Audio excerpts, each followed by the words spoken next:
الحمد لله رب العالمين، والصلاة والسلام على أشرف الأنبياء والمرسلين نبينا محمد وعلى آله وصحبه أجمعين. أما بعد، الله سبحانه وتعالى بتوفيق سرا من دي مبارك كتاب مشكاة المصابيح شرح کولا او باغی کی منگ طهارت مسائل بیانول او طهارت په مسلو کې منګه اخرنی مسله هغه د جنابت بیانول چې جنوب سره چې د جنابت په حالت کې نو څه کولای شي او څه نشي کولای. دغه مسلې موږ تفصیلا بیان کړي او کوم حدیثونه چې هغه مبارک راغلي وو هغه واضح کړي. نن به ان شاء الله یو نوی موضوع شروع کوو. مؤلف رحمه الله باب یخود له باب احکام المياه، د اوبو احکام. مؤلف رحمه الله د اوبو د مسله په ډیر وړه ځکه چې مخکې د غسل مسله بیان کړه او دا غینه مخکې د اودس مسله بیان کړه، نو استاد دا واضح کوي چې د اوبو په دې کې هم اقسام دي، په کوم اوبو به اودس کې، په کوم اوبو به غسل کې او په کوم اوبو نه کې. او دین کې الحمدلله هر مسله راغلې ده. ځکه سلمان فارسی رضی الله عنه خواته یو کافر راغی او وی خندل وی ستاسو پیغمبر خو هر خبره تاسو بیان کړه، او هر خبره بیان کړه تر دې چې دایم موږ ته بیان کړی دي چې او د سماعت کوي نو په څه طریقه به کېنی څه ادب دغه موږ ته خوره. نو چې دا مسله خوري ده نه د نوري مسلې خو بیا غټي دي، خو به خوري او چې سړی چې قرآن او حدیث کې پلانې مسله نشته نه دا نقصان د عقل له د دماغ له نقصان د قرآن او د حدیث نه دی. الحمدلله قرآن او حدیث کې هر مسله موجود ده. نو چې د اوبو مسله راوړه. المياه، میاه په عربي کې د اوبو ته وایي او جمع د ماء. المياه د جمع ده. نو سړی چې جمع ولې راوړه دي سوري چې باب احکام الماء. وجه د غیدل چې د اوبو ډېر اقسام دي. یو قسم اوبه خو نه دي ګر د باران اوبه دي، د کوی اوبه دي، د دریاب اوبه دي، چینی اوبه دي، هغه اوبه چې بدلی شي، هغه اوبه چې د زمزم دي، ډېر اقسام دي د اوبو. یو قسم خو نه ځکه دا خبره وکړه. بیا لنډه دا خبره یاد ساتي چې اوبه په څلور قسمه دي. اوبه د په څلور قسمه دي. دا هم مسله یاد ساتي. اولنی قسم هغه اوبه دي چې په خپل پاکي دي او نورم پاکي. یعنی د اوبه په خپل پاکي دي او بل انسانون پاکي. یو سړی به چې داسې اوبه شتي چې په خپل پاکي او بل نه پاکي او داسې شتي او برایش. نو اولنی قسم هغه اوبه چې په خپل پاکي نور پاکي، لکه مثال د دریاب اوبه شوي، د باران اوبه شوي، زمزم اوبه شوي، کوی اوبه شوي. د عام اوبه چې کومې دي دا په خپل هم پاکي دي او څه کوي بل هم پاکي. دویم قسم اوبه هغه دي چې د هغې سره یو پاک شی پای کې ګډون کي او د اوبو د نوم تې وانخلي، نو د اوبه هم پاکي دي. د اوبو د نوم تې وانخلي دا ګوره اهمه خبره. ځکه که د اوبو نوم تې واخیستو نو بیا خبره بدله شو. لکه اوس چای موږ پخو نو اوبو ته څه اچو؟ تور چای. نو چې دا چای واچو دې ته نو دې د اوبو نوم پاتې شو؟ پاتې نه شو. اگر که د اوبه پاکې دي دې ته چې څه واچولی شو دا هم پاک دي. خو مسله دا جوړه شوه چې د اوبو هغه نوم یې ته واخیستو. موږ دلته وایو چې یو شی ورسره ګډون وکړو خو د اوبو نوم یې ته نه دی اخیستی، نه د اوبه څه دي پاکې دي. مثال لکه یو تالاب دی د اوبو، یا داسې و چې یو ټانکی دی د اوبو او په هغې کې زنګ دی، په هغې کې خاورې دي. نو اوس دا خاورې زنګ دا د اوبو سره ګډوډې شوي، خو د اوبو نه د اوبو نوم نه دی اخیستی. دې ته اوبه ویلی کېږي. د اوبه پاکې دي که پلیتې دي؟ دا پاکې دي. دا همې مسلې دي ګوره یاد یې ساتئ. دا انسان ته ډېر راځي مخې ته. سړی حیران بعض اوقات کوي چې دا مخامخ اوبه چې اوس ماتېدې باندې اودس کېږي که نه کېږي. دا هم د جړا خبره ده او د افسوس مقام دی چې سړي ته خپل د اودس د مسلو پته نه وي، خبرې غټې غټې کوي. دا هغه اوبه چې د هغې سره یو شی ګډون وکړي او دا شی پاک کړي او د اوبو نوم ترې وانخلي نو دا اوبه څه دي پاکې دي لکه اوبو کې صابون ولګي اوس اوبه دي او د هغې سره صابون ګډوډ شوی دی د صابون اثرات پکې شته د دې نه د اوبو نوم اخلي نه اخلي ته او د صابون پاک دی که پلیت دی پاک دی او د اوبه پاکې دي که پلیتې دي د پاکې دي او په دې باندې چې نور هم ډېر مثالونه شته د جنازې په مسایلو کې دا مسله موږ بیان کړې ده د بلوغ المرام درس چې موږ کوو چې رسول الله وسلم د مړي د غسل طریقه چې ښوونه په کې دا ویلي چې په دې اوبو کې څه واچوئ د بیرې د پاڼې پکې واچوئ د اوبه پاکې دي که پلیتې دا به ښکلی مثال دی د پاڼې ګډې وړې شوې د اوبو سره خو د اوبو نه د اوبو نوم نه دی اخیستی لکه اوبو ته ویلی کي او پاڼې پکې شتي نو دې اوبو استعمالول څه دي جایز دي او د اوبه پاکې دي دریم قسم اوبه هغه دي چې د هغې سره پلیتي ولګي یو سړی چې دې کې او د دویم قسم کې څه فرق دی په دې دویم قسم کې م یو شی ولیدلی دی په دې کې م یو شی ولیدلی خو د دویم قسم اوبو کې چې کوم شی ولیدلی هغه پاک دی دې کې چې کوم شی ولیدلی هغه څه دی هغه پلیت دی په دې کې بیا علماو غټې خبرې کړي اوږدې خبرې پکې کړي دي او ښه پیړې پیړې خبرې کړي دي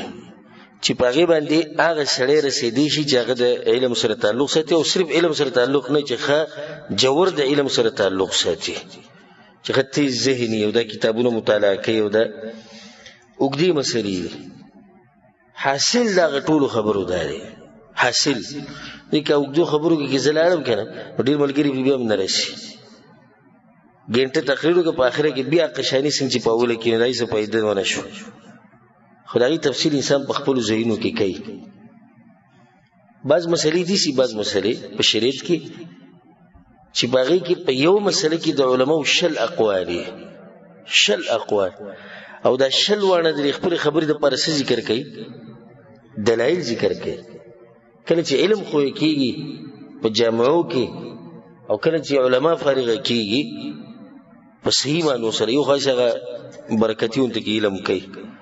خو چې صحیح د جامعو نه فارغه کېږي الحمدلله کله چې موږ سبقونه وي د علماو سره او اوس هم زه یې وړوکی طالب علم یم او اوس هم موږ د علماو نه یې زده کړه کوو په هغه وخت کې به چې کله زموږ استاد یا شیخ به مسله بیان کړي په دې کې 10 اقوال دي د علماو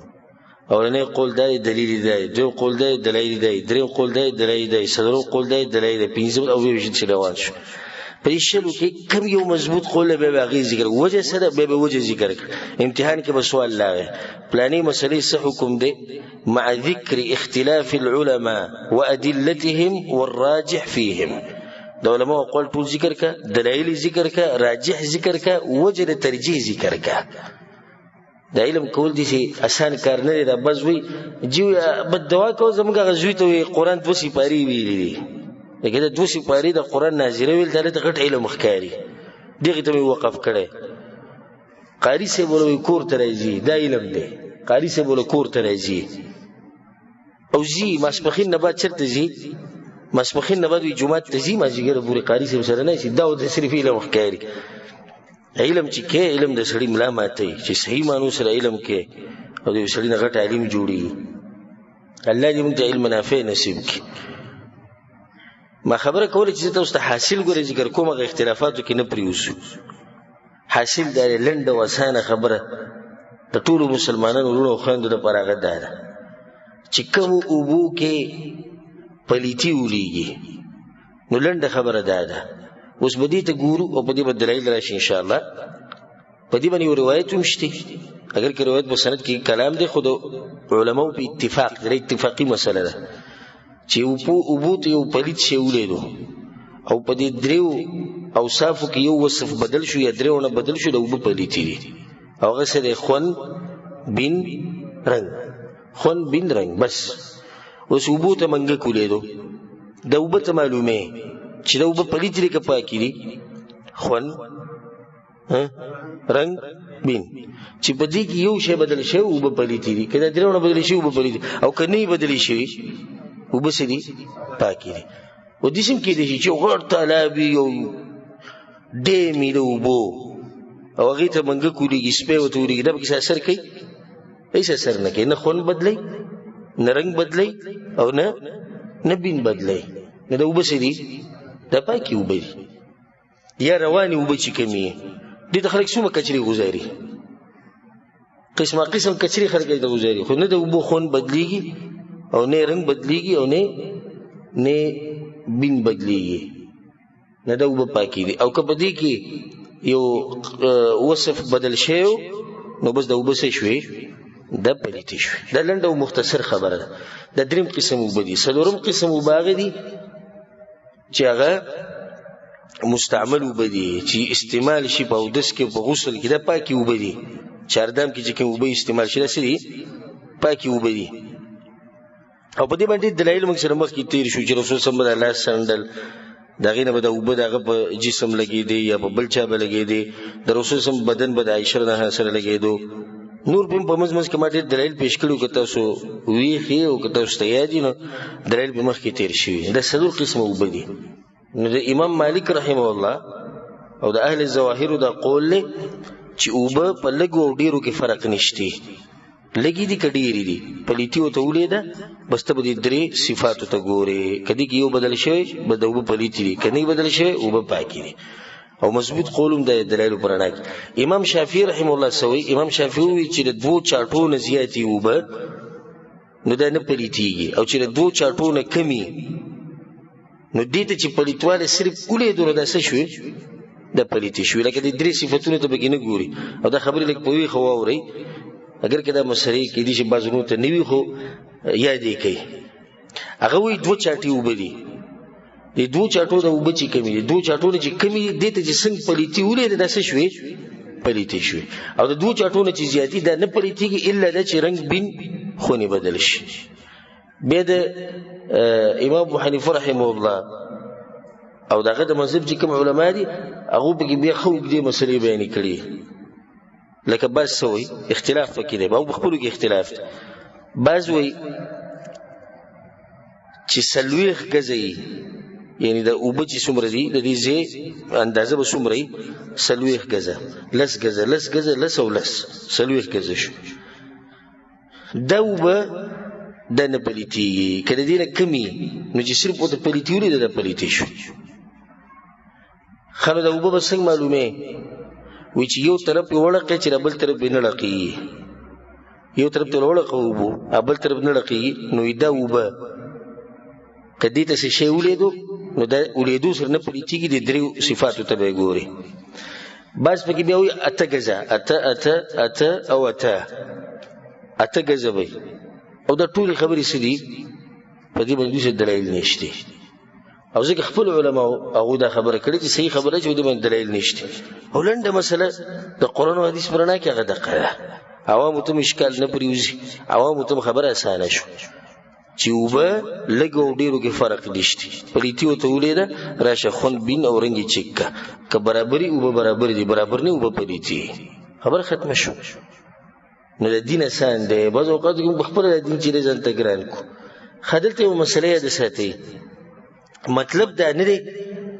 چې دغه اوبه به استعمالوي. دا مثلا هله بیانوي چې نورې اوبه نه وي. لکه اوس یو سړي سره نورې اوبه پاکې شتي یا د دې د ضرورت هم نه راځي چې هغه بالکل صفا اوبه دي، دا خبرو ته پکې ضرورت نه لري. خو دا په هغه وخت کې سړي سره نورې اوبه نشتي. لکه اوس سړي سره په کور کې اوبه پرتې دي، نورې اوبه د ده سره نشتي، هم په دې اوبو باندې به لامبي، هم په دې اوبو باندې به اودس کوي. اوس دې تپوس کوي چې د اوبو ته څه شی ولیږي، که پاک دی د دې به څه حکم وي، که پلیت دی څه به حکم وي. اوس سړي سره نورې اوبه شتي پاکې، لکه نن سبا الحمدلله اوبه بهیږي او هر ځای کې شتي. نو دې مسلو ته ضرورت نه راځي. دې مسلو ته ضرورت راتی شي په سفر کې، یا یو سړی اوبو سره ختم شي په خپل کور کې، په هغه وخت کې دې ته ضرورت راځي. بیا دلته دا مسله یاده ساتئ د فایدې دپاره چې دا زناور کوی ته ولیده، اوبو ته ولیده، د دې مبارک چې څومره خبرې هم دا خلک کوي د ټولې اجتهادي مسلې دلایل پرې نشته. چې منګک اوبو ته ولیږي دومره بوقي اوبه به راوباسي، که چرګه اوبو ته ولیږي دومره بوقي اوبه به ترې راوباسي د کوی نه او د دې اوبو نه. دا بې سنده خبرې. او صحیح خبره دا ده څه به کې خوند رنګ بیا به څه کې دا هغه وخت پورې به اوبه راوباسي چې څو پورې خون بین رنګ نه برابر شي چې برابر شو خبره ختمه شو واضحه مسله ده نو مګر نه دا بازوي وته د قران او حدیث نه ثابته کړي چې منګه کوبو توري یې سره وسکه د قران او حدیث نه ثابته کړي موږ دا مسله قران او حدیث کې ده چې اوبه د نه پلیتیږي الا چې درې وصافي بدل شي یو بدل شي کدی کې یو بدل شوی یا درونه بدل شي د اوبه پلیتی اوس به څومره اوبه وباسي د رسول صلی الله علیه وسلم خوري چې شل بوقي دي کې دیرشتي کې شپېته دي کې سلوته کې 50 خو دومره پوری ته اوبه وباسه چې د خون رنگ بین هغه شي هغه صحیح شي والله اعلم دا څه مسانی مسلې خو موږ ته بخپل چې دینو دا ګرانی کړی په فصل اول کې اولنې حدیث راوړل دی عن ابي هريره رضي الله عنه ابو هريره رضي الله عنه قال رسول الله صلى الله عليه وسلم رسول الله صلى الله عليه وسلم دا خبره کړی ده لا يبولن احدكم في الماء الدائم الذي لا يجري تاسو کې یو سره په اوبو کې میچازي نه کوي کمی اوبه چې ولاړی رواني نه ثم يغتسل فيه وبیا به غسل کوي متفق عليه دا حدیث په صحیح بخاری صحیح مسلم کې دا حدیث دې پر راوړو چې یو کرکجن کار دی یو سره بو چې اوس ولاړی وبدي او سمې ډیری دي ولاړی وبدي سمې ډیری دي که یو سره په کې میچازي یو کې دا وبه چې ډیری دي څه پته پکې نه لګینه وب نه پلیتی اوس ډیر ژیتی وبې کس دوه کې میچازي کوم پته نه لګي چې دې کې میچازي شي نه خون بدليږي نه رنگ بدليږي نه بین بدليږي رسول الله صلی الله علیه وسلم د امنه وری کړی د دې لپاره کړی نن تا وکړي سبب بلک نو بلوز بلکې نو دا وب به شي سید چې بلګو خدای نه پلیتی وخت به شي چې پلیتی وشي د خلکو د استعمال نه بوزي دویمه خبره ده کنه پلیتیږي هم خود دې سره انسانان د دې کار نه کرکه کوي لکه اوس کوم وبچ رواني داخله ولړي کوم وبچ رواني او باقي کې څوک میچازي کینوم داخله وته بدره دی وي دا غینه منه کې ځکه دې کار سره سړي کرکه ده او دا کار کرک جن دي ذکر رسول الله دینه منه وکړه بدوي ثم يغتسل فيه وبیا به ویلالام بیم نو درته کې میچازي کې بیا به کلام بي نو دینه دا مسله ثابت شو چې په ولاړو وبو کې میچازي کول دا نه دي پکار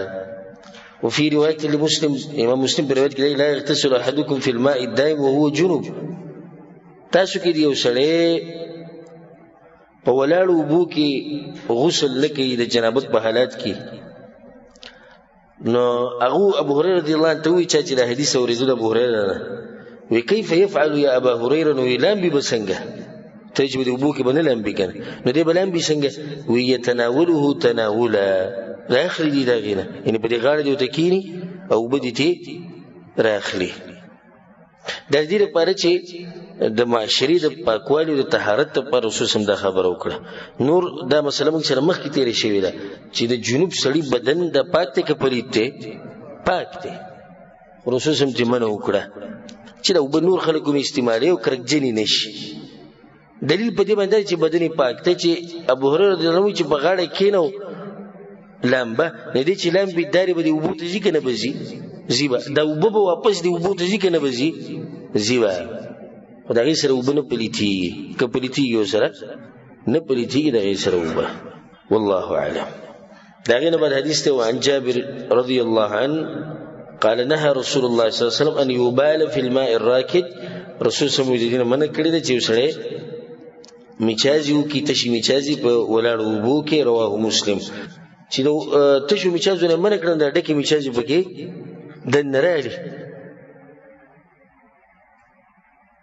ځکه چې د تشو میچازو هغه پلیتواله او ګندګي هغه د ډکو میچازو د نه کم ده نو چې د دینه منراله نو من باب اولاد کمونه منراله و دې کې شوې ډکو میچازو نو په ولاړو وبو کې ډکه میچازي کول تشي میچازي کول دا نه دی پکار رواه مسلم حدیث مسلم رحم الله راوړي دا غینه بعد حدیث ته وعن السائب بن يزيد سائب بن يزيد ده رضي الله عنه صحابي ده او کشر صحابي دی په صحابه کرامو کې په دې کشرانو صحابه کرامو کې دی او په مدینه کې اخرنه صحابي هغه د وفات شوی السائب ابن یزید رضی الله عنه او د هجرت په دویم کال پیدا شوی د هجرت په دویم کال پیدا شوی رسول الله چې کله د تبوک نه واپس راتو او د مدینه د خلک او د ماشومان مخې ته وتی او دغه اشعار وی طلع البدر علينا من ثنيه الوداع نو په کې دیم ولاړو نو دا په کشرانو صحابه کرامو کې د رسول الله تقریبا ودی کا حدیثونه اوریدلي نو صاحب ابن یزید وی چې ذهبت بي خالتي الى النبي صلى الله عليه وسلم وی زما ترور زبوت لم د رسول الله مخاله بيوتي يا رسول الله ان ابن اختي وجع ويا رسول الله زما د خوريسه دي بیمار دي فمسح راسي رسول الله زما په سر باندې لاس راخو او دعا لي بالبركه او زما د پاره د برکت دعا وغوښته ثم توضأ برسول الله صلى الله عليه وسلم چاردامک فشربت من وضوئه نو ما وبوس کړي کمی چې د رسول الله صلی الله علیه وسلم د اودس نه پاتې شي او دا معنی به کوم دنه پرته بعض علماء دي چې وی ما وبوس کړي کمی چې رسول الله استعمال کړي یعنی د رسول الله د اندامونو نبی ولیدلی هغه وبموسک ثم قمت خلف ظهره برسول الله بشاته ودریدم فنظرت الى خاتم النبوه بين كتفيه نو د رسول الله د ولو په منځ کې د نبوت چې کوم ختم او مهر هغه ما وریدو مثل زر الحجله لکه په ډولۍ کې چې د بټنې لګېدلې د قشانوا د مهر د قشانو متفق علی د حدیث په صحیح بخاری صحیح مسلم کې د حدیث کې ډېری مسلې دي اولنۍ مسله د رسول صلی الله علیه وسلم جزی چې دا ماشوم په ثبوت او ترور رسول صلی الله علیه وسلم لا سره کو دعا ولا وخت انا کې رسول صلی الله علیه وسلم مصروف انسان دوی خبره پکې ده چې مریض باندې دمه چول داغه د پر دعا غوښته داغه په بدن لا سره کوده په سر لا سره کوده د جایز دي د عورت نه علاوه سزه ول دم کې او په غزلاس کې د جایز دي خدا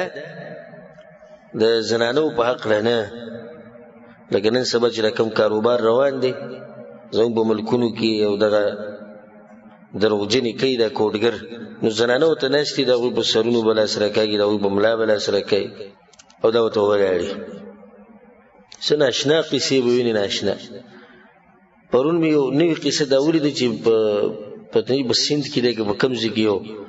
قبر د دغې خلک طواف کوي خو طواف کې دا شرط چې و چکرې به وي او صاحب بند ساتي ناغه څوک نشي پوره کولای چې پوره کو بده دیم پوره شو هغه څوک پوره کولای نشي دا یو گیم جوړ کړي چې و چکرې څوک کوي لازم دغه هغه خو دغه وخت پرسانی شي کنټرول کوي دا چې جوړي دا جنکی او الکان او داخلك منډي وي او چې خبرې وسره شروع کوي دا وابین دي دوی مذهب جدا زو مذهب جدا بیا موږ د امام ابو حنیفه رحم الله په مذهب نه امام صاحب داخلي شي خو لري کې څنګه دا وابین پرې دوی امام صاحب نه مني موږ امام صاحب منو ته مني دا امام صاحب ویلي امام صاحب ویلي چې قبرونه دي چکري وای امام صاحب ویلي چې درګاون لزی الکان او جنکی دی یو ځګړ وډ نه چې چرسو بنګ او داس کوي امه کې ورځ کې یو ما ولیدو د دربار کوم بابا دربار وې د پیر پاغي کې د بنګو دغه لګول سبیل بنګ په سبیل کې ور کوي او دا ورته لوخي پراته یو ډکې او د خبر کوي ټول دغه لقې چې څومره نشیز او پلیت خلک ټول تل پراته یي بنګو ته پری ملایي نو چې په هیڅ کې بنګ تقسیمي سبیل لوي دا د غریبانو لپاره د معاشره د بجې برابر شي د دینه به بدمنی ختم شي د دینه به نشي تماشي ختم شي نشي تماشي د دین په نوم ورکړي کی دا امام ابو حنیفه رحم الله دا ویلي چې بنګ دي سي تقسیموي امام ابو حنیفه دا ویلي چې د پیری مریدي په جامه کې چې زیناګانی کوي امام ابو حنیفه دا ویلي چې تعویذونه استعمالوي امام ابو حنیفه رحم الله دا ویلي چې پیغمبر پرې په ما پسې راځي امام ابو حنیفه رحم الله دا ویلي چې مولوی سي بونی سي اگر کاغه د پیغمبر خلافي خو یو ځکه نه دی څنګه به ته دا وکړي چې د امام سي په مذهب امام سي خدا خبرې نه خوري امام سي دا ویلي چې یا علي مدد وای امام سي ویلي چې یا رسول الله مدد وای امام سي ویلي چې غوث اعظم مدد پیر بابا را مدد شي او پلاني را مدد شي د امام سي خوري نه دی خوري امام سي ویلي چې راګړه کوي د نن سبا چې صوفیان کوي د امام سي ویلي د خو نه دی ویلي امام سي ویلي چې رسپو په شان غاپي لکه د صوفیان چې غاپي د خو نه دی ویلي په جمعتون کې ګډيږي د خو نه دی ویلي ټنګ ټکور او صوفیانه غزلي بګدم کې صوفیانه غزلي سندرو کې راوتی دي د امام سي ویلي چې کوي نبی څنګه داخله کوي چې موږ د امام صاحب په مذهب یو دا وابیان موږ یادوي د امام صاحب مذهب امام صاحب په مذهب باندې الحمدلله په صحیح معنی سره موږ یو ځکه چې کوم منهج هغه خولې د توحید هغه د قران او حدیث پر نه کې هغه موږ مانو د تربیت هغه کړي د امت چې په کوم ځکه صحیح حدیث ملاو شو دا زموږ مذهب دی بس موږ باغی به روان د تربیت هغه کړي د زمونږه وی چې زما خبره د قران خلاف زما پرې د قران منه په کوم ځکه زما خبره د حدیث خلاف حدیث منه زما خبره پرې ده په کوم ځکه زما خبره د صحابي خلاف صحابي منه زما خبره پرې ده د امام صاحب تابعداري وکړه خو نه د شیطان د خلکو ته بزړه کې دا خبره چولې چې د امام صاحب تابعداري په خو کارونو کې باندې کې خدا دروغ او منګړت قصې دا کوا او به ورته په چا باندې په امام صاحب رحمه الله باندې خبرې دي او زه د قسم خورم الله بکور کې نن سبا نن امام صاحب وې کنه شي او راغله دي خلکو غته موابي وي ځکه چې دا غم د منهج قرآن او حدیث دا غم د منهج چې صرف په الله بندگی کې الله سره بندگی کې وسوک نه شریک کې دا غم د منهج چې تابعداري د رسول سلام چې په امت باندې څنګه واجب دي چې بل چا تابعداري نه دی واجب دي خلکو بیا غته ویل چې دا به مذهب لري او دا بی ادب دی او د امامان نه مني او د مشران نه مني خو دې خبرو پته به ان شاء الله قیامت ورځ ولیکي چې کله داخله ورشي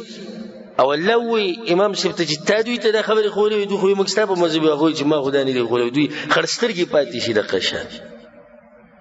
چې ما خو دوی ته ویلو چې راشي د قران او حدیث تابعداري وکړي ما خو دوی ته د قصې نه دی خولې امام صاحب کوم چې کوي درګه له قبرونو لزه هغه نه دی وی د خلک د سوچو کې د کوم چې موږ د امام صاحب په مذهب یو د کارونه کوي چې د تاسو د امام صاحب ادب کوي کې به ادبي کوي دا خدای به ادبي په جمعات په لپاس نکلي جامع مسجد امام ابو حنیفه دا به د جمعات نومي دنه وبکې صوفیان غړي او خپل چلونه کوي دا خدای د امام صاحب به ادبي او دغه نه مخکې د الله د کور به ادبي کوي امام صاحب دا خبرې خو دي د امام صاحب جمعات چې اوس کوم ځګره په عراق کې د امام صاحب چې کوم جمعات ته اوس مشتي اولته چې کوم منځ کېږي په هغه منځ کې رفردین کېږي او امینو په زور ویل کېږي چې خلکو د پته ده چې د امام صاحب دغه منهج چې کوم ځکه صحیح حدیث ملو شي باغی څه کوا باغی عمل کوا ځکه امام مالک رحم الله او د امام صاحب شاګرد امام مالک رحم الله په منځ کې به خبره کې اختلاف راغی نو د امام مالک کو ته دلایل بیان کړو د حدیثونو چې ګور رسول سم دا هغه بس مسله ومنه او که زمونږ استاد وې خپل استاد څوک یادو امام صاحب یادو وی که امام صاحب وې هغه مستد خبره منل ځکه جواب دلیل به څنګه رسیدو که امام صاحب خو هغه ته د دلیل نه رسیدلی کوم چې تاسو بیان کړو دا غوي منهج دا منهج د الله بندگانو راټینګول غواړي دا قصې پر خود غواړي چې اسی په ځان باندې نوم یې خو دی د حنفیه د امام صاحب په مذهب مو کارونه ټول د امام صاحب خلاف کوا او مزيدي او موږ الحمدلله د امام صاحب په نصایح او په نصیحتونو عمل کو موږ دوی د مذهب دی دوی د امام صاحب نه مانی خو ان شاء الله دې ټول خبرو یو غټه ورځ ده چې الله ته مخامخ کیږي به بل ته پته لګي ما خبره ده کوله چې رسول سم د ماشوم په سر لاس راخ کوو هغه د پاره د برکت دعا وخت به رسول سم چاردامو کو بیا هغه وبو وسکړي نو دا حدیث دلته څه لپاره راوړو؟ ما د اوبو 4 اقسام ذکر کړو، اخرنی کوم یو؟ مستعمل اوبه. کوم اوبه چې استعمال شي هغه څه دي؟ هغه پاکي دي. دا په دلیل دی. به دې کوي چې د رسول سم د دوه ولو په منځ کې د نبوت هغه ختم او مهر، نو دا د رسول سلام په دې ولو په دې منځ کې د هګۍ په شکل د غوښې یو ټوکړه او ټوټه په دغه ځي او په هغې پسې ویښته راختلي او دا وصف او دا علامه دا پر نورو کتابونو کې آسماني کتابونو کې هم راغلی دی چې داسې پیغمبر به راځي او د هغه به دا علامې د نبوت دا ختم به هغه دوه ولو په منځ کې. نو ځکه به د رسول صلی الله علیه وسلم چې کله د یهودیان رالو نصرانیان رالو نو کوشش به کوو چې د رسول صلی الله علیه وسلم د ولو د منځ ویني چې آیا دغه پیغمبر دی او که نه. والله اعلم. دا غینه بعد حدیث ته الفصل الثاني کې وعن ابن عمر رضی الله عنهما عبد الله بن عمر وی قال سئل رسول الله صلی الله علیه وسلم رسول صلی الله علیه وسلم نه تاسو شو عن الماء دا ابو مبارکی یکون فی الفلات من الارض چې بشل زمکه کې وما ينوبه من الدواب والسباع او دی وبول زناور رزي او درندگان ول رزي چې کوم زناور ماته کوي دا زناور د قسم زناور دی وبول رزي وبس کې ندی وبو بارکی د رسول صلی الله علیه وسلم ته شو. رسول صلی الله علیه وسلم اذا كان الماء قلتين کله چې وبه دو چاټو امري لم يحمل الخبث دا نه پریږي. رواه احمد وابو داود والترمذي والنسائي والدارمي وابن ماجه. او د امام ابو داود په روایت کې دی فإنه لا ينجس دا وبنه پلیتی. او سوال ته راځي چې سره ماته وي تا خو لږ سات مخکې وي چې لنډه خبره ده چې کم او زیات کې فرق نشته او رسول صلی الله علیه وسلم چاټي ذکر کړي او دا حدیث خو صحیح دی. صحیح خبره چې دا حدیث صحیح دی اگر که بعض به اعتراضات کوي. د دې مطلب دا دی دا حدیثونه او دغه حدیثونه دا به را جمع کوو غزارو به نه چې دا زموږ د مذهب شو دغه د بل د مذهب شو. خبره دې شو حاصل چې کمی اوبه د دو چاټو نه کمی نو دی اوبو ته چې پلیتواله ولیږي نو دې کې احتیاط ډېر پکار دی ځکه چې د اوبه کمی دي. مطلب یې دا شو او چې د دو چاټو نه ډېري نو غالبا دا چې دا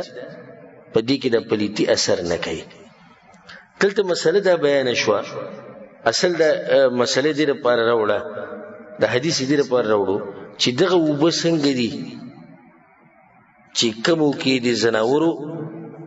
او د درندگانو خلی وهلي او د غینه وبس کړي او دا مسله هم ډیرو ملګرو ته نه معلومه. خیر خیریت ته ټول صرف دوه خبرې یادې کوي زغټ مسلمانې او پنځه وخت اونځ کو دا مسله به ډیرو ملګرو ته نه معلومه چې دې وبو سره بس کې صحیح خبره ده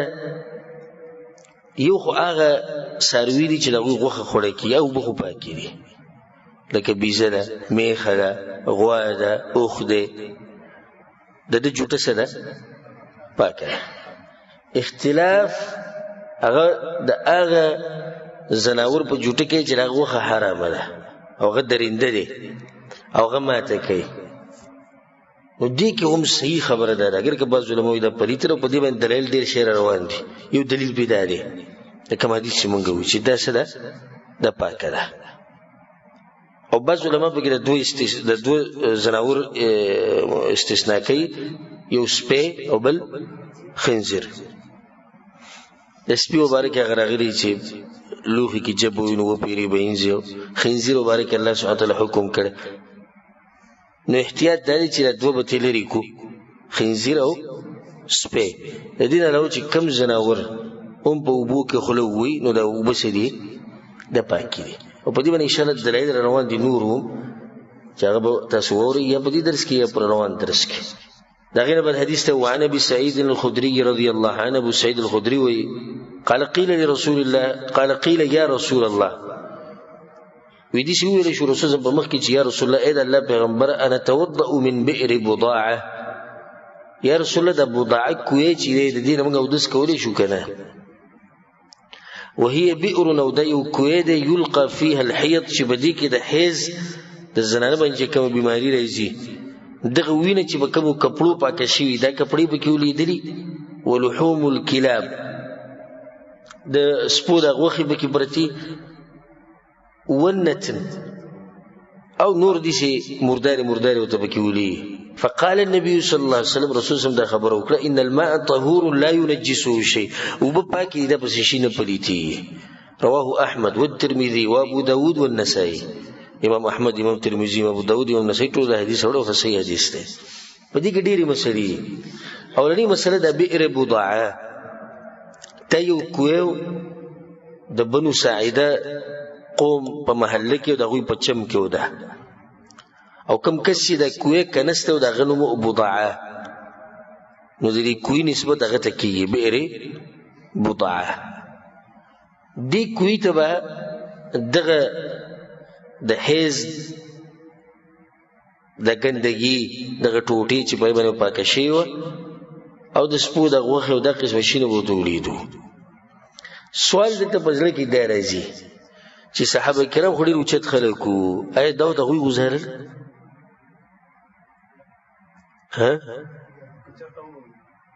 که چېرته وبه ولیدو تپوس د دې مبارک کېدی شي داسې نو دوه خبرې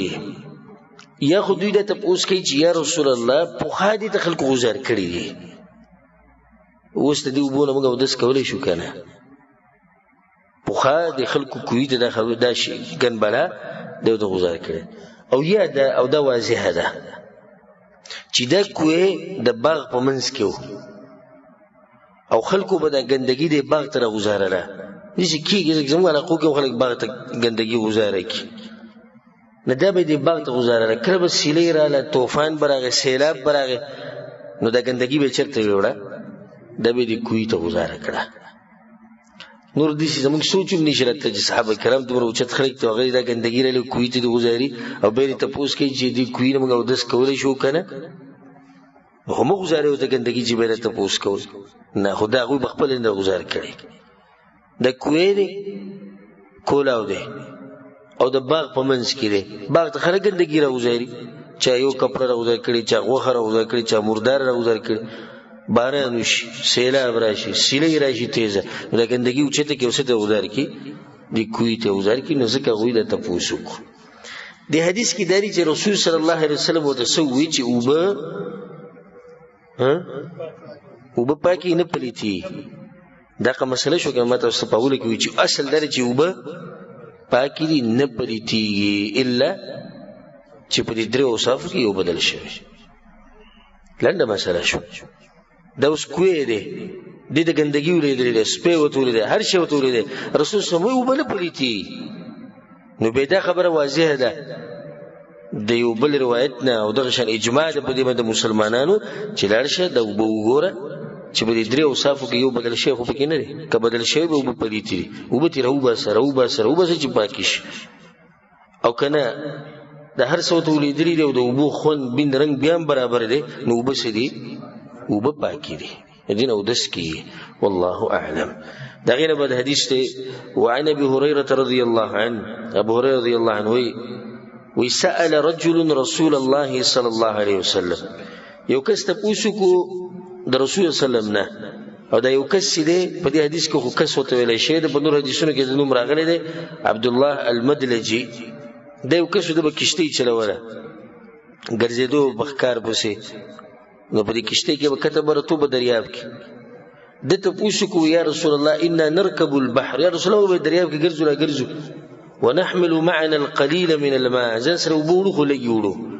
فإن توضأنا به عطشنا که موږ چې د دغه اوبو باندې چاردام وکړو نو بیا موږ تږي کېږو لکه بیا خو نورې اوبه نشته نو افنتوضأ بماء البحر نو د دریاب په دې اوبو باندې موږ اودس کولی شو که نه سړی چې ډېره سوال ولې وکړو زړه ته به څه راغلي دقه ده د اوبو ته خلک مردارې غزاري قسمه قسم ګن بلا خلک د دریابونو ته ولي چې دې د اوبه به پاکې او که نه به دا د مسلمان طریقه ده چې دې د هرې مسلې تپوس کوي دا نه دی چې بس زه به ګرځم چې کله کارنامه وکړم بیا به د هغې نه بعد تپوس وکړم او د بعضو ځان په تپوس باندې نسبت کوي دا ګوره صحابه کرام د اوچت اوچت انسانان دي خو تپوس کوي بیا رسول صلی چې وفات شو که نه دوی به د یو بل نه تپوسونه کول او د رسول سم کور ته براتلو دغه د بیبیانو نه به تاسو کو دین په دې کولو کې څوک حیا نه کوي ځکه امام مجاهد رحم الله سوي وي دوه قسمه خلک چرته علما نشي جوړېدل او نه علم کولای شي یو چې بزړه کې تکبوري او دویم چې حیا کوي متکبر سړی الله علم نه ورکي او چې کوم سړی حیا کوي تاسو نه کوي دته علم نه ملوي د سور خپل تاسو رسول صلی الله علیه وسلم هو الطهور ماؤه د دریاب وبخ پاکي رسول صلی الله علیه وسلم ورته چې او دس کولای شي د جواب رسول صلی الله علیه وسلم شو کني شو لکه تاسو دا غسره دا ګوري قیمتي فائدہ ده کچې مال اوس جواب راکو نو سیدا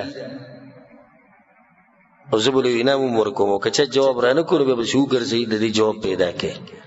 افن توضؤ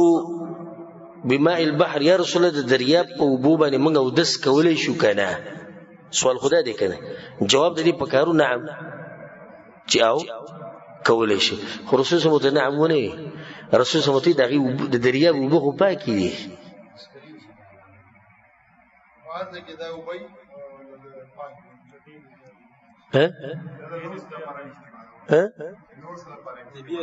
دغه جواب دی که رسول صلی الله علیه وسلم ویلې وي چې او کولای شي او دس نبی په ذهن کې د دم راغلی او ورسته خلکو چې د حدیث ټول ویجینی او دس کولای شي خو غسل نشي کولای په بل څه کې نشي استعمال ځکه چې رسول صلی الله علیه وسلم دا دس په دغه کې ویلې وسمره فصیح انسان زموږ د پیغمبر صلی الله علیه وسلم هر خبره ته سوچ نه خبره دي چې وکړي چې په ګډيري مسلې راځي نور سره پاره وي غسل لپاره استعمالوه د خو پاکي وبدي والله سبحانه وتعالى دې ضرور ته علم نافع ورکی او دا یو چې ذهن د سړي تیز او هر خبره د سوچ هغه د جواب ورکولای شي او چې دې ودی او خیر خیریت ولای نو هغه د دې جواب د زړه نشي رسیدي د رسول الله د حدیثونو د کوم ګوره سرسری وایو نو که هر خبره کې سړی شروع کړي نو ډېرې فائدې به کې پرتی نو دې دا مسله وو چې دریاب وبسري پاکي والحل ميتته رسول الله ته مردار هم پاک ده خو دغه خبر کافی نه سوال خو دې اولنی شی دا او تسلوي رسول الله دې ضرورت خوراک ضرورت کې تاسو دریاب کې راشي او د دریاب څخه زناور د تملو شي مړی نوم خړای شي رواه مالک او ترمذی او ابو داود او نسائی او ابن ماجه او دارمی دي ټول امامانو د حدیث راوړل دي کډيري فائدې اولنی فائدې بیان کړی چې د دین د مسلو مبارک ته پوس کول پکاره نو دوه فائدې لري چې دریاب وب پاکي دي دریمه فائدې لري چې دریاب مردار هم پاکه ده په دې کې رد په علماء باندې کم چې وی چې یو مه مرشي او د دریاب سر ته روخي جو یا په خپل مرشي بل مړکی او د دریاب د وبو سر ته روخي دې نشي خوړل کمزوري خبره په دې باندې صحیح دلیل نشته په دریاب کې چې سدي هغه سدي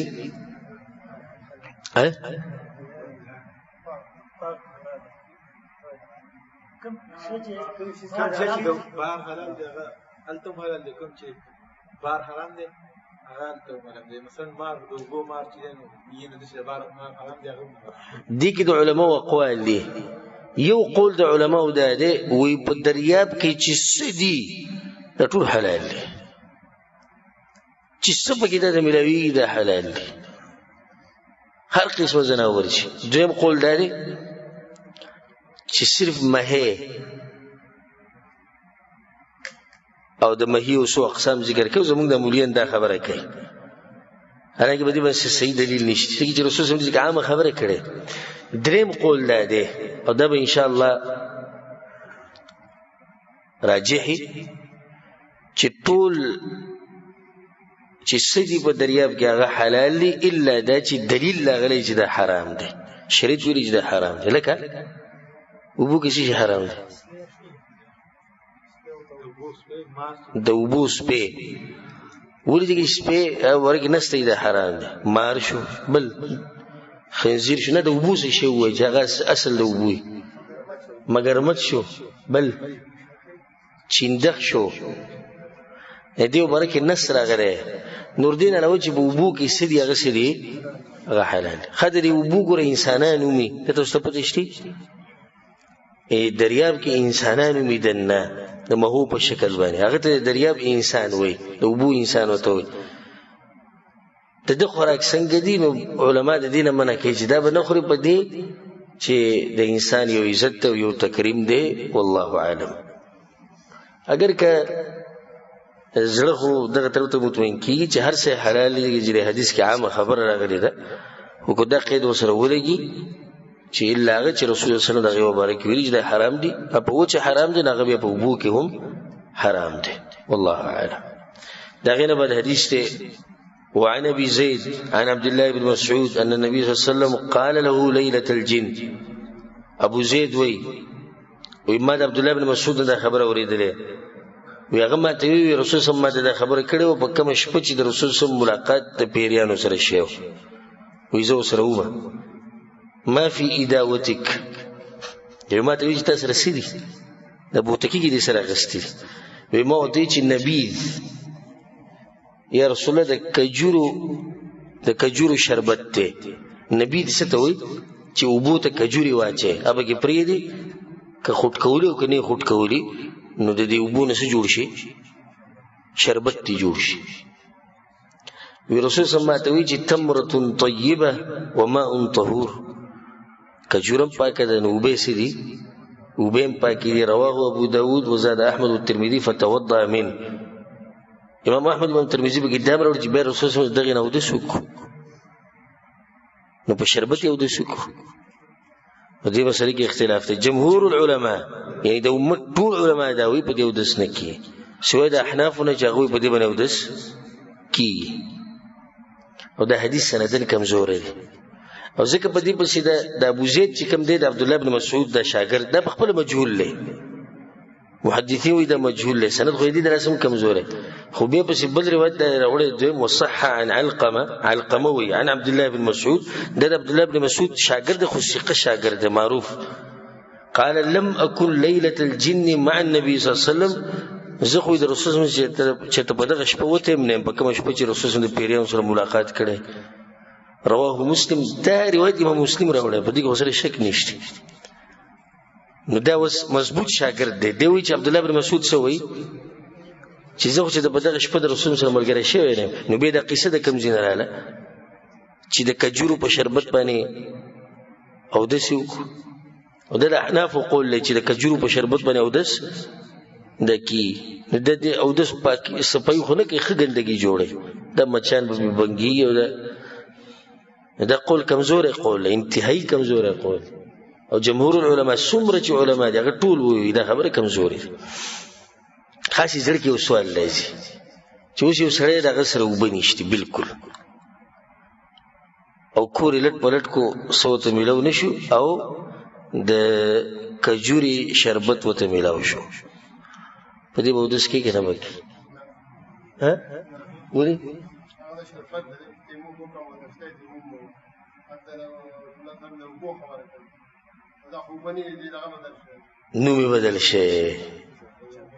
نومي بدل شي شربت ته هدا نه دی بس کوي دی به تیمم کوي او دا صحیح خبره ده والله اعلم بس حدیثونه ګډیر ناشنا راځي چې کله سره د علماء سره نه اوس کدا کتاب د سره کور کې بروتي مشکل ترجمه کې چې رسول سلام او د سکو د کجوري په شربت باندې او دې سره ګوره دانی لیکلي چې د حدیث کمزور دی تخریج نه شي دا خو به چې کله بعض نسخو کې تخریج شوی نور اکثر علماء چې کله بیانې غیبه تخریج کوي دا کمزور دی د دې سره حکم بیانې سره حیران شي چې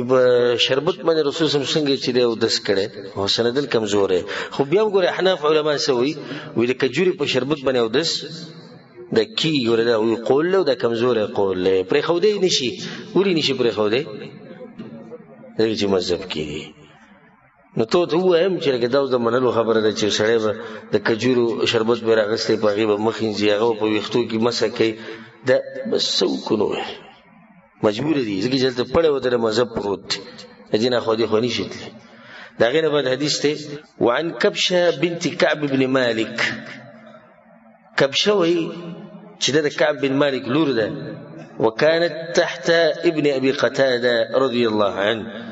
او دا د ابو قتاده د زوی خزوه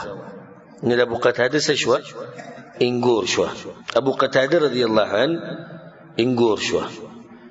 دا وی کبشه ان ابا قتاده دخل عليها، ابو قتاده ورز کور تراغه، یعنی سخری کور تراغه، فسكبت له وضوءها، وبه راغستوي اچردامو کې وبه ته نږدې کړي. په دې کې اول دا مسله ثابت شو چې د سخر خدمت کول دا ښه طریقه ده. په کار دی چې د سخر خدمت وشي. اگر که د سخر خدمت ودې واجب نه دی، خو په هغه حال کې واجب کېدی چې خاون ښځې ته وایي چې سخر خدمت وکړي، نو خاون خبره منل خو لازم دي، نو به د سخر خدمت کوي. خو دا مطلب یې نه دی چې د ښځې ته راوستي سلیپ د خواښې سخر د مزدورۍ او د خدمت لپاره ده. نه نه، ځکه زموږ معاشره کې داسې ده. د جنۍ راوستي چا دپاره ده؟ د خواښې سخر دپاره بس. نه د دې څه زړه کېږي، نه د دې لکه هېڅ د دې نه منلی کېږي. دا بس وایي دا به خدمت کوي بس، نو بس دقې دپاره ده. او د ظلم او زیاتۍ دی. صحیح د خواښې سخر خدمت به کوي، خو د دې خپل هم څه حقوق دي په دې خاون باندې پکار چې خاون ول هغه حقوق هم ادا کړي. نو دې نه به نوکره نه جوړې چې بس دا به سحر او ماښام او غریبه به کته ځي او بره به ځي د ټوله کوړمه او ټول کور به ساتي. او که دې کې هم د دې نه اخوا دې خو وشو، نو بیا هغه ظلم او زیاتۍ چې ورسره کېږي هغه موږ ټولو ته معلوم دی. نو دې سخر ته د اوبه رانږدې کړې. فجاءت هره تشرب مني، وپیشو راله او دغه اوبو نه اوبه څکړې. فاصغى لها الاناء حتى شربت. نو د ابو قتاده رضی الله عنه د لوښی ښه نږدې کړو چې د اوبه دې په ارام وڅکي. قالت کبشه وی فرآني انظر الیه، ما وی د ابو قتاده ته کتو، وی ما ته وی چې تعجبین یا ابنه اخي، رویری وی که ته په تعجب کې پروتې چې دا خدا ودس اوبه دې زه پیشو له ورکوم. قالت قلت نعم، ما جاو هم دې خبر په تعجب کې چولې ما چې دا پیشو دې وبس کې بیا به ته باندې او دس کې. وی ما ته وی چې ان رسول الله صلی الله علیه وسلم قال انها ليست بنجس، رسول صلی الله علیه وسلم ویلي چې دا پیشو څه پلیته هونه ده. انها من الطوافين عليكم او الطوافات، دا خو په تاسو باندې ګرځي راګرځي. رواه مالك واحمد والترمذي وابو داود والنسائي وابن ماجه والدارمي. ټول دا روایت راوړي. د دې نه ثابت شو چې د پیشو جوټه پاکه ده.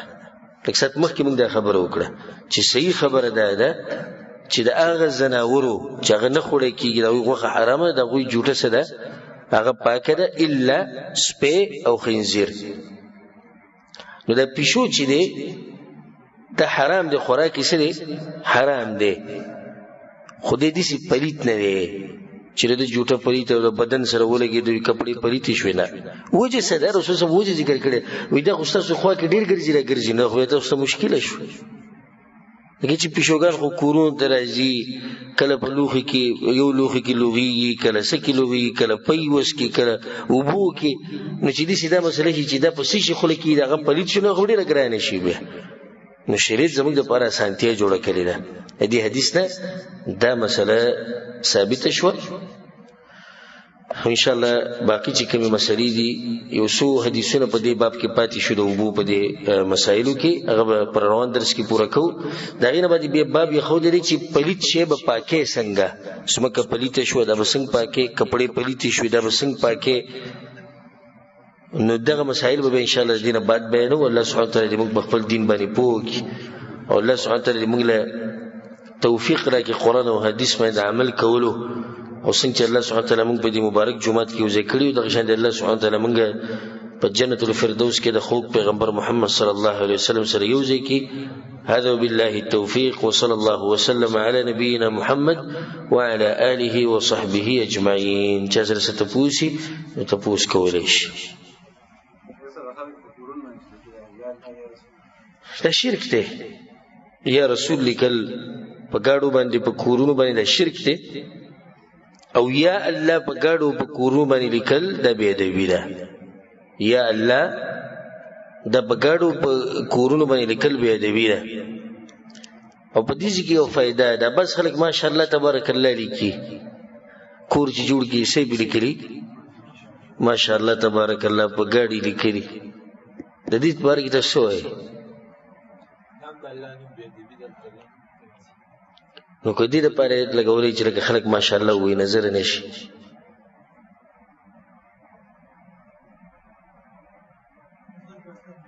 ها چې نظر په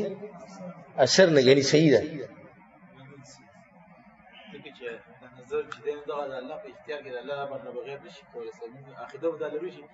د الله په هغه صحیح شو هغه بالکل صحیح خبره خدا کاری صحیح ده کې غلط ده ولې پوس دلیل به وای یو دلیل پیدا دی چې د رسول الله په زمانه کې خلکو کورونه جوړ کړي او صحابه کرامو نه سلفونه نه کې جواب ماشاءالله تبارک الله لیکلي یو دویمه د اهم نقطه ته بیانوم دا به تاسو ول پیروري ماشاء الله تبارک الله جو سره وي د زړه نه وي نو نظر اثر نه کوي د زړه نه خو چې زوس دي چې تیرېګم او په یو کور کې ماشاء الله تبارک او دی بلډینګ ته کتب ماشاء الله تبارک الله می نظر پرې وته د زړه نه وي ها دې سپایځ نشته د اهمه فائدې ده ستې د دې څه فائدہ نشته ځکه دا خو د زړه نه ویل غواړي دا خو د زړه نه دی ویلي دا خو سي نظر پرې وته ماشاء الله تبارک الله لیکي دا خو د کور ته ګوري اصل کې خو کور کې ته کتو نظر پرې وته ماشاء الله تبارک الله باندې دې څه فائدہ نشو ماشاء الله تبارک الله د برکت دعا خو بالا اثر کوي چې دې د خپل طرف نه وای بغیر د دین چې لیکلي بکړي په دې ورسېږي والله اعلم پاکستان احسان منظور دی او دې په اړه د مخکې سره غوړل او دا اوس نو کولم ضروري ده چې به دې څه د دې ځنه د عمرې را دی چې دا وې سره به عمره کوي نو لازم به خپل میقات نه احرام چې بکم چې تیری خو دوی چې عمره 2 ورځې بعد کومه نو به دې چې کولای شي چې دې کلار دنه او به د غوي سره عمره کوي نو د خپل میقات ته واپس راځي کم چې ده او سیده کده او دې جن له د ډیره خشوه چې دې جن زی طائف د کم میقات چې دغه احرام وتر ځان له عمره وکړي احرام کوله او به چې غوي رالو او د غوي سره به عمره کوي نو بیا به مسجد تنعیم ته ځي مسجد عائشه چې تنعیم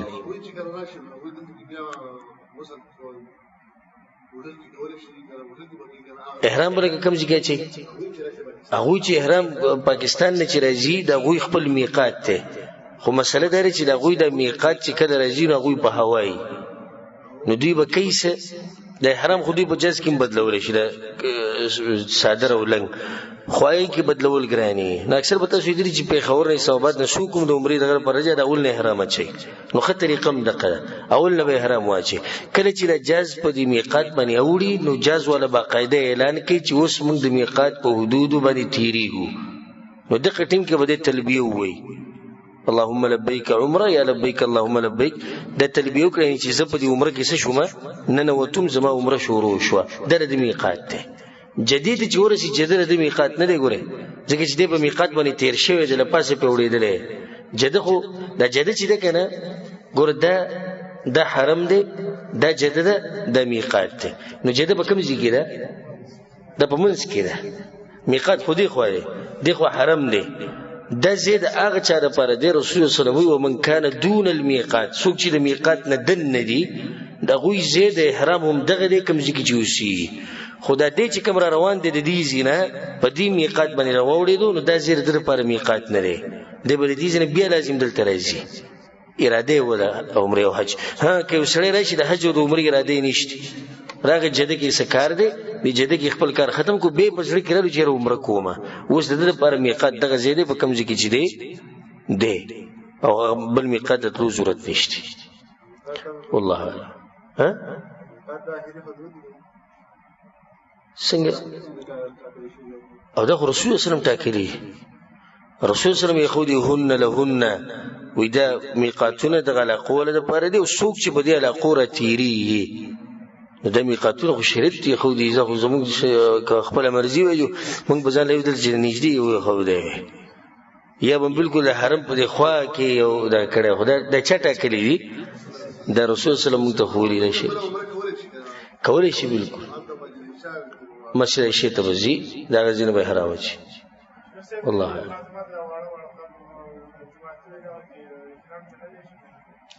احرام خو په هر ځای کې تړلی شي. دا میقات د دې دپاره دی چې بغیر د تلبیې نه او د دې ارادې نه چې زه په عمره کې ننوتم، په حج کې ننوتم، بغیر د دې نه به نه تېرېږي په دې میقات. دا د دې دپاره دی. لکه اوس دا میقات دی، دا په دې باندې ته نشي تېرېدی چې اراده دې نه یې کړي دغه تلبیه دې نه یې ویلي، نو ته پرې نشي تېرېدی، ځکه دا به ته یو ناروا کار کوې. اراده دې شتي او تلبیه دې نه ده ویلي. دا احرام په دې ځای کې تړل غوره طریقه ده. لکه په دې میقات کې احرام تړل دا غوره سنت طریقه ده. خو که سړی دې ځای کې تړي جایز دي. اصل احرام دغه نه دی دا لنګ او صادر. اصل احرام دا دی چې ته د دې ځای نه تلبیه ووایې د عمرې او د حج دپاره. دا اصل احرام دی.